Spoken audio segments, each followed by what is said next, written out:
계속해서 로마서를 묵상하고 또 저는 나름대로 많이 저도 연구하고 묵상해서 여러분에게 조금이라도 좀 쉽게 많이 전해드리고 싶은 마음이 가득합니다. 그런데 제대로 전하고 있는지는 잘 모르겠습니다. 자, 로마서는 예수 그리스도의 복음, 우리의 그 죄 많은 우리의 인간들이 자신을 회개하고 하나님께 돌아오도록 하는 그 기쁜 소식, 복음을 선포하는 놀라운 사도 바울의 책입니다. 서신입니다. 이것은 위대하고 아주 복된 소식, 복음입니다.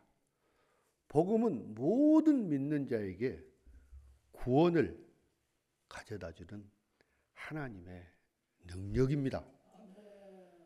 먼저는 유대인에게요, 또 물론 이방인인 헬라인에게도 똑같습니다. 로마서에서 바울은 온 세상이 하나님의 구원으로 가득 차도록 그런 구원 계획을 설명하고 있습니다. 아주 그것은 매우 좋고 또한 위대하고 아주 엄청난 소식입니다. 이 엄청난 좋고 위대하고 엄청난 소식을 사도 바울은 전하는데요. 그 전에, 전하기 전에 먼저 나쁜 소식을 먼저 전합니다.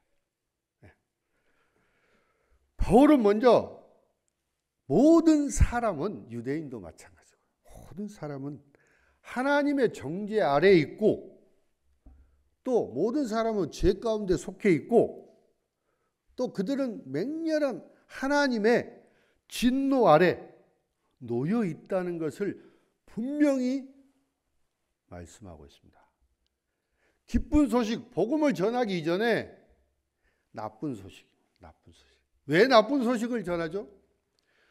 우리가 믿음을 갖고 구원받고 영생을 얻기 위해서는 뭐가 먼저 전제가 돼야 되냐면 회개가 전제돼야 됩니다. 회개는 우리가 잘못되고 우리가 죄에 빠져 있다는 것, 죽을 수밖에 없는 죄인이라는 것을 스스로 우리가 인식을 하고 그거를 회개하는, 회개가 먼저 선행이 되고 구원이 이루어지는 겁니다. 회개를 하지 않은 사람이 구원을 얻는다는 것은 조금 앞뒤가 맞지 않습니다. 자, 그런데 사람들은 또 착각을 하고 이렇게 얘기를 합니다. 내가 어떻게 하나님의 심판을 받을 수 있습니까? 나는 이방인이고 유대인도 아니고 교회에 가본 적도 없고 성경책을 본 적도 없고 하나님 말씀을 들은 적도 없고 하나님을 본 적도 없는데 왜 하나님이 나를 왜 심판하십니까? 나는 하나님을 모르는데 하나님이 왜 나를 심판하시냐는 거죠.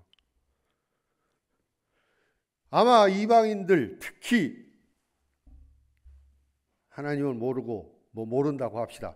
모르고 예수님을 모른다고 하는 사람들은 분명히 이들이 심판대에 갔을 때 하나님 앞에 1대1로 갔을 때 분명히 이런 말을 할 겁니다. 그들은 그 말을 미리 다 준비를 하고 있고 분명히 그렇게 얘기를 할 겁니다. 하나님, 나는 하나님도 모르고 이방인이고 나한테는 율법도 없고 성경도 없고 말씀도 없는데 왜 나를 심판하십니까? 아마 이렇게 변명을 할 겁니다. 근데 그거 용서가 되겠습니까? 그렇지 않습니다. 사도 바울도 이렇게 얘기하죠. 이보게 사람들아, 너희는 변명할 수가 없다네. 무지하거나 알지 못한다고 해서 변명할 수 없다네. 모든 사람은 본능적으로 자신의 영혼으로 하나님을 다 안다네. 이렇게 바울도 얘기를 하고 있습니다. 자, 물론 사람들은 하나님에 대해서 모든 것을 다 알지는 못합니다. 하지만 그 하나님이 그들 안에 기록된 법이 있다는 겁니다. 이 양심이에요, 양심. 모든 사람에게는 하나님이 근본적으로 양심을 다 심어 주셨습니다. 그래서 하나님이 어떠한 기준을 갖고 있고 어떤 뜻을 가지고 있고 어떤 기대를 하고 있는지를 다 압니다.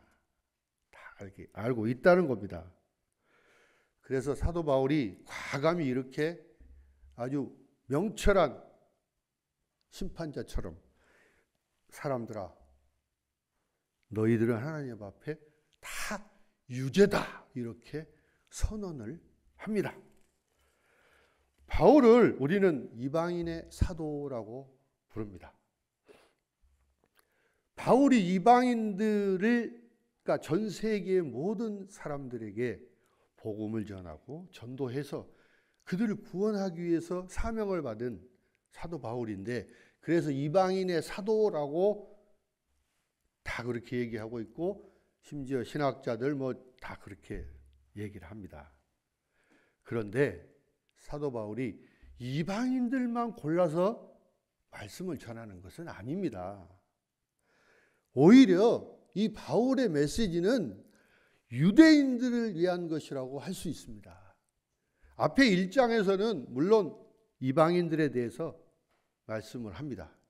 2장 오늘 본문에 이런 데서는 보면 유대인들, 즉 하나님과 특별히 언약을 맺은 백성들, 그런 유대인들에게 초점을 맞추고 있습니다. 유대인들도 너희들도 똑같이 죄가 있고 너희도 똑같이 하나님의 심판, 하나님의 진노의 앞에 직면해 있다라고 얘기를 하고 있습니다. 근데 유대인들이 또 이렇게 얘기를 하죠. 변명을 합니다. 하지만 하나님, 저는 유대인이에요. 아브라함의 후손입니다. 하나님, 어떻게 하나님이 저를 심판하실 수 있습니까? 제 아버지는 아브라함입니다. 그리고 또 얘기를 하죠. 하지만 하나님, 우리는 당신의 법, 즉 율법을 가지고 있습니다. 모세의 손으로 십계명을 주지 않았습니까? 우리는 당신의 백성입니다. 하나님, 왜 우리를 심판하십니까? 거기다 또 한 가지를 더 붙입니다. 하지만 하나님, 우리 남자들은 모두 할례를 받았습니다. 우리는 하나님께 속한 그런 사람들입니다. 그런데 왜 심판을 하십니까? 말도 안 되는 변명을 합니다.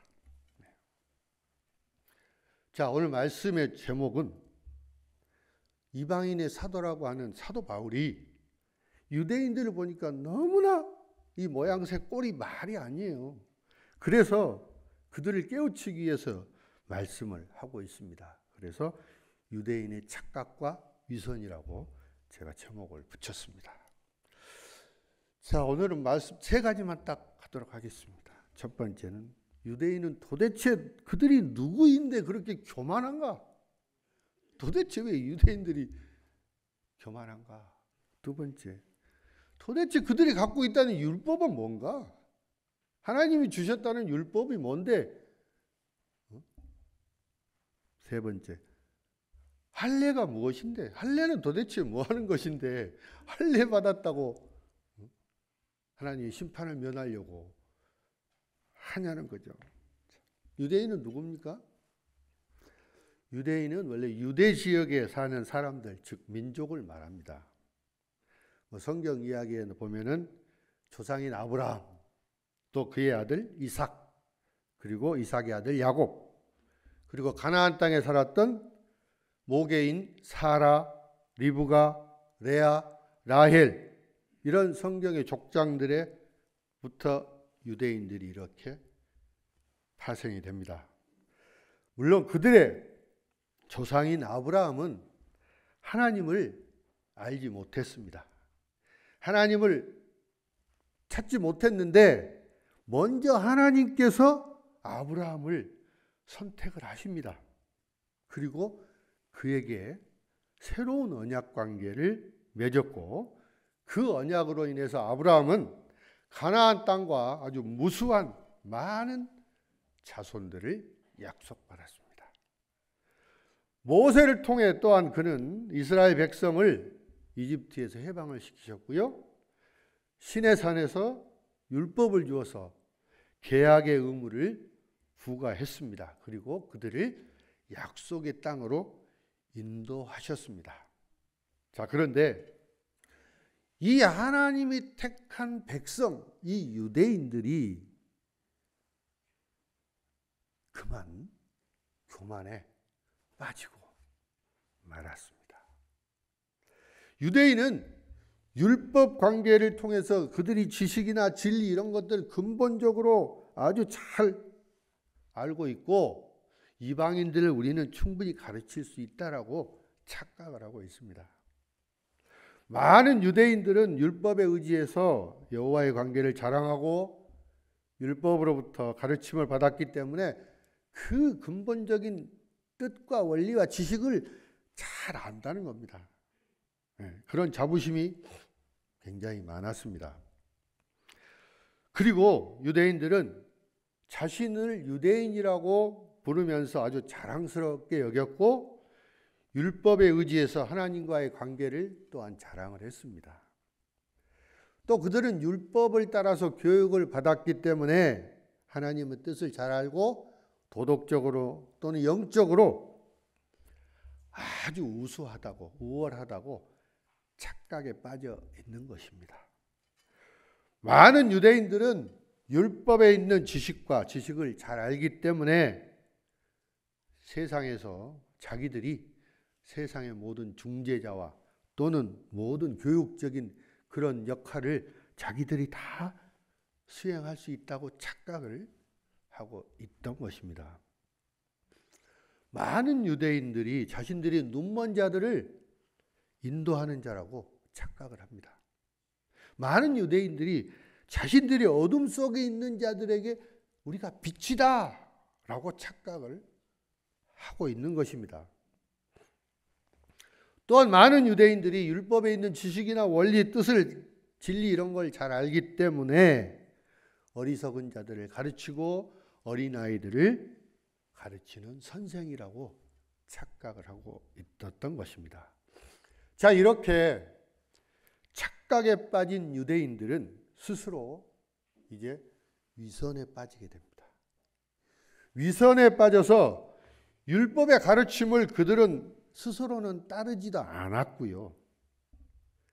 그래서 그들은 이방인들로부터 하나님의 이름을 모독받게 한 것입니다. 그들의 그 행위 때문에 이방인들이 하나님을 모독하게 된 것입니다. 자, 유대인들의 위선적인 행위는 무엇입니까? 유대인들은 다른 사람들에게 도둑질하지 말라, 간음하지 말라, 성전 강도질하지 말라 이렇게 가르치고 설교하고 말하면서 자기들은 똑같은 죄를 지은 것입니다. 많은 유대인들은 도둑질하지 말라고 해놓고 도둑질을 했습니다. 간음하지 말라고 해놓고 간음을 했습니다. 성전에 우상을 싫어하면서도 성전에 있는 물건을 약탈을 했습니다.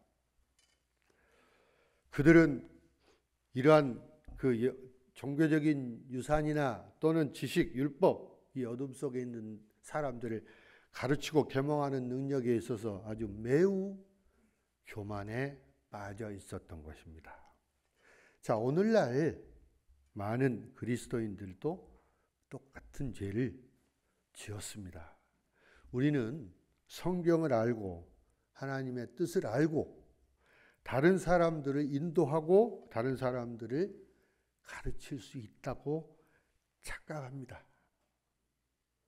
때때로 우리는 유대인들처럼 우리 자신을 스스로 가르치지는 않고 남을, 다른 사람을 가르치고 바로잡는데 더욱더 열심입니다. 남을 보는 것은 현미경처럼 아주 자세히 들여다보고요. 자기 자신은 망원경처럼 아주 넓게 이렇게 대충 보고 넘어갑니다. 여러분, 우리는 결코 영적으로 교만해져서는 안 됩니다. 왜 우리가 교만하면 안 되냐면 우리는 아무것도 하지 않았기 때문이에요. 다 모든 것은 하나님의 선물이고 또 그 선물을 우리는 받았는데 왜 우리가 그 선물을 받았을 때 교만해질 수밖에 없습니까? 자, 그 당시에 유대인들도 마찬가지 이 중요한 교훈을 잊고 있었고 오늘날 많은 그리스도인들도 똑같이 그렇게 하고 있습니다. 유대인들은 율법이 없는 이방인들과 마찬가지로 위선자였습니다. 그들은 율법을 알고 가르쳤지만 지키지 않았습니다. 그들은 이방인들과 같은 기준에 미치지 못합니다. 아무도 자신의 노력으로는 구원을 받을 수 없습니다.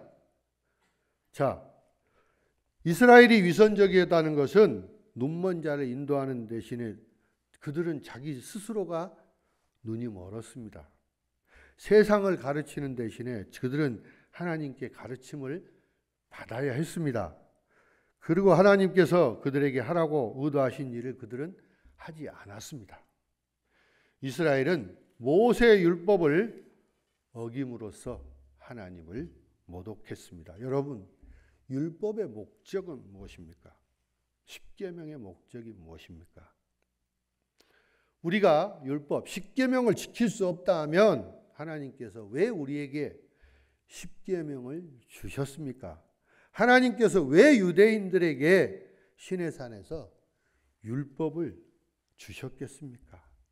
갈라디아서 3장 24절 말씀 답이 있습니다. 같이 읽겠습니다. 이같이 율법이 우리를 믿음으로 말미암아 의롭다함을 얻게 하려 함이라. 자, 갈라디아 교회에 편지를 쓰면서 바울은 율법의 목적은 이것이니 너희를 의롭게 하려는 것이 아니요.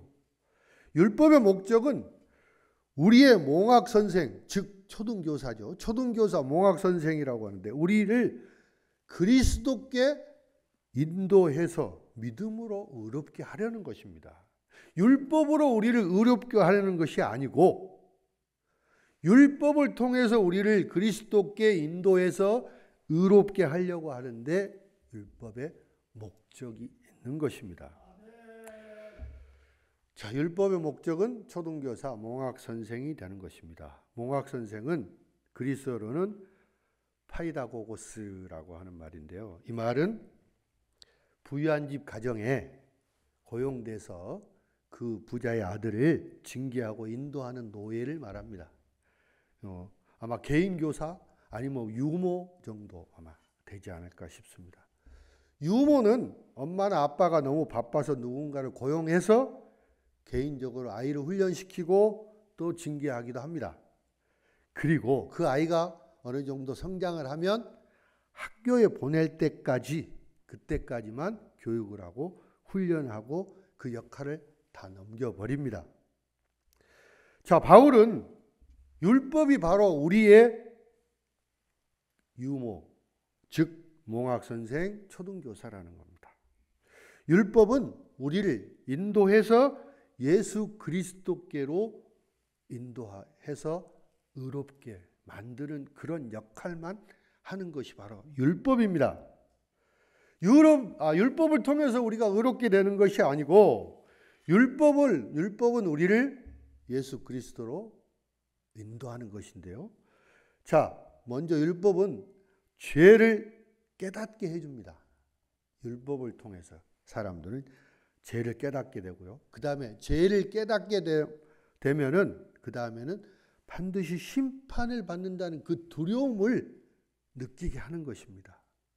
자, 이 율법을 통해서 우리가 많은 죄악에 빠져 있고 우리가 잘못되어 있다는 거, 범죄에 빠져 있다. 아주 우리가 절망적이고 아주 타락했다는 것을 알게 됐을 때 결국 우리는 예수 그리스도께로 도망치지 않겠습니까? 예수 그리스도께로 아마 돌아올 것입니다. 그걸 깨닫게 하도록 율법을 주신 것이지 율법을 통해서 그들이 율법을 잘 지킨다고 해서 의롭게 되고 구원받는 건 아니라는 겁니다. 그 다음에 바울은 또한 유대인들이 할례를 받았지만 이 할례가 그들이 천국에 가는 티켓이 아니라고 분명히 얘기합니다. 할례는 율법을 충실히 실천하지 않으면 아무 가치가 없습니다. 율법은 할례의 표징이었습니다. 자, 할례는 이스라엘 남자들이 태어난 지 8일째 되는 날 실시하는 아주 중요한 정결 의식이었습니다. 자, 성경 말씀 창세기 17장 10절부터 11절 한번 보겠습니다.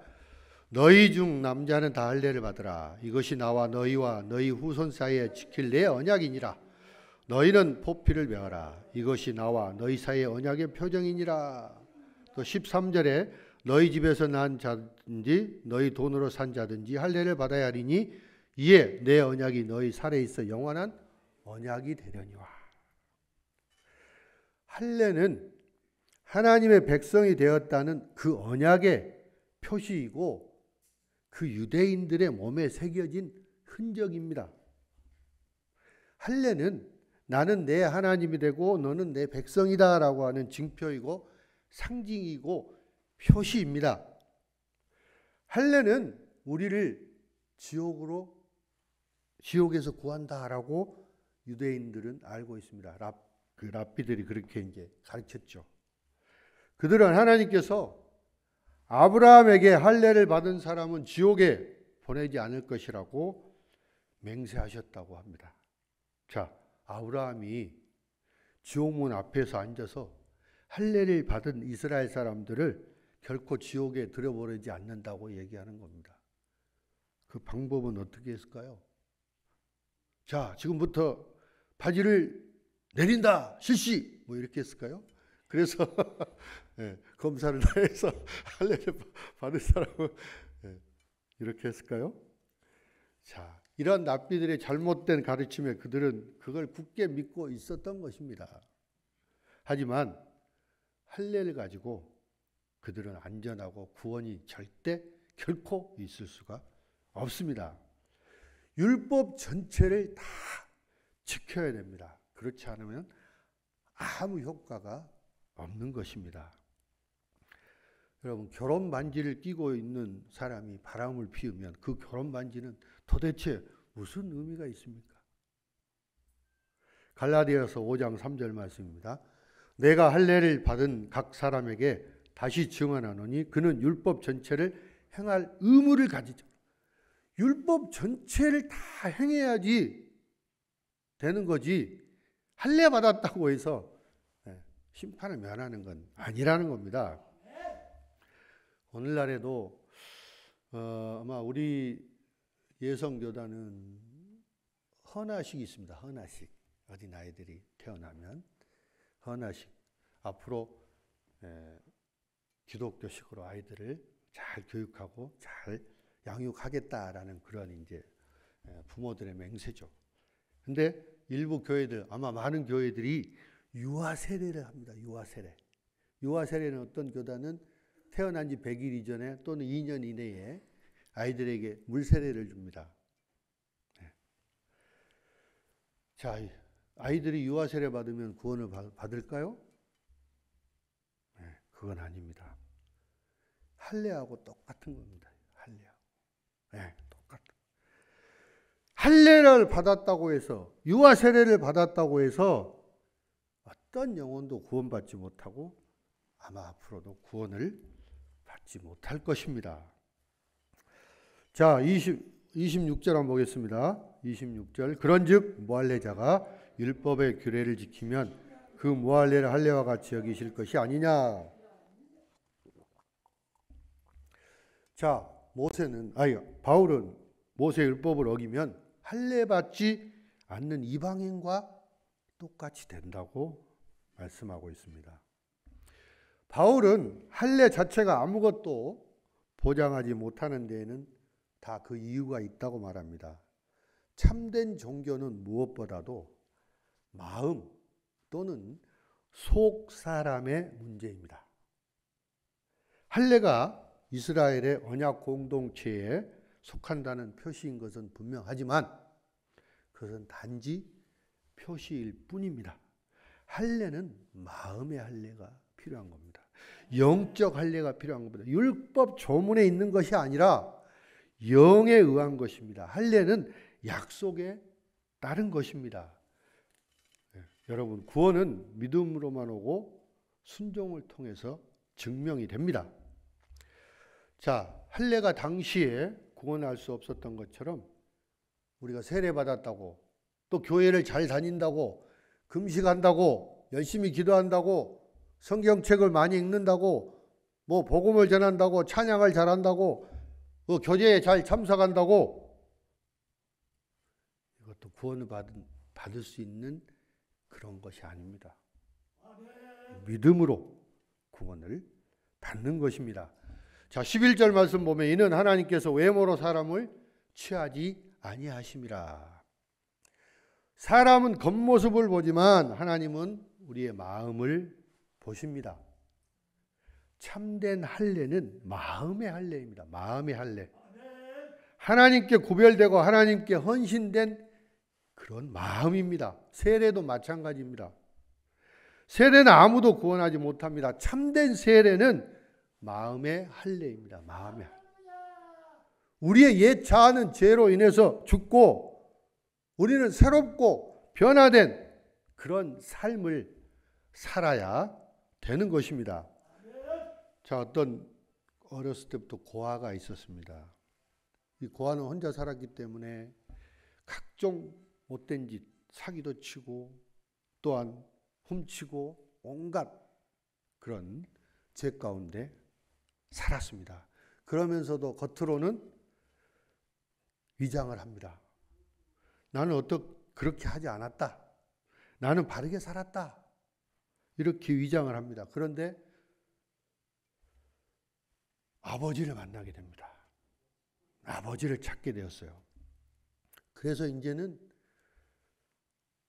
아버지 집에서 더 이상 훔칠 필요도 없고 사기칠 필요도 없고 죄를 지을 필요도 없어요.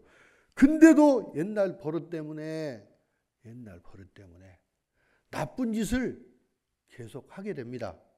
그러다가 이제는 점점 나쁜 짓을 안 하게 됩니다. 이제 아버지 안에서 오직 믿음 안에서 오직 은혜 안에서 거룩한 삶으로 변화되는 것입니다. 우리가 믿음을 갖고 사는 삶이 바로 그런 삶이 돼야 되는 겁니다. 우리는 하나님 안에 믿음 가운데 은혜 가운데 살아가고 있기 때문에 나쁜 짓을 할 필요가 없습니다. 우리에겐 다 하나님이 다 주셨어요. 다. 굳이 우리가 죄를 지을 필요가 뭐가 있습니까? 그게 바로 믿음의 삶인 것입니다.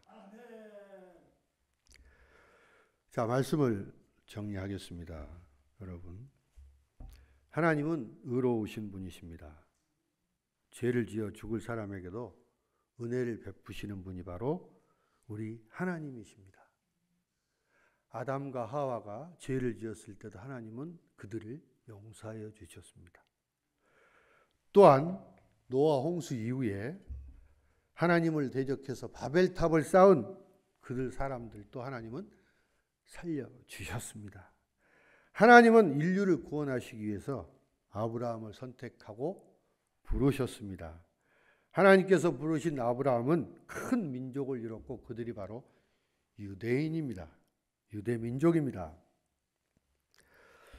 자, 이러한 유대인은 다른 민족들에 비해서 가히 상상할 수 없는 하나님의 은혜를 아주 듬뿍 받았습니다. 그들은 아주 특별했고 하나님의 율법에 또 특별한 은사가 있었기 때문에 유대인들은 원하는 것은 무엇이든 할 수 있다고 착각을 한 것입니다. 그래서 그들은 도둑질을 했고 하지 말라고 한 도둑질도 했고 간음하지 말라고 했지만 간음을 했고 우상을 멀리하라고 했지만 성전에서 우상을 훔쳤습니다. 그들은 율법을 자랑했지만 그들 스스로는 율법을 어긴 아주 위선자들이었습니다. 여러분, 우리도 마찬가지 위선자입니다. 표면적인 기독교인입니다. 자, 표면적으로 목사이면 뭐합니까?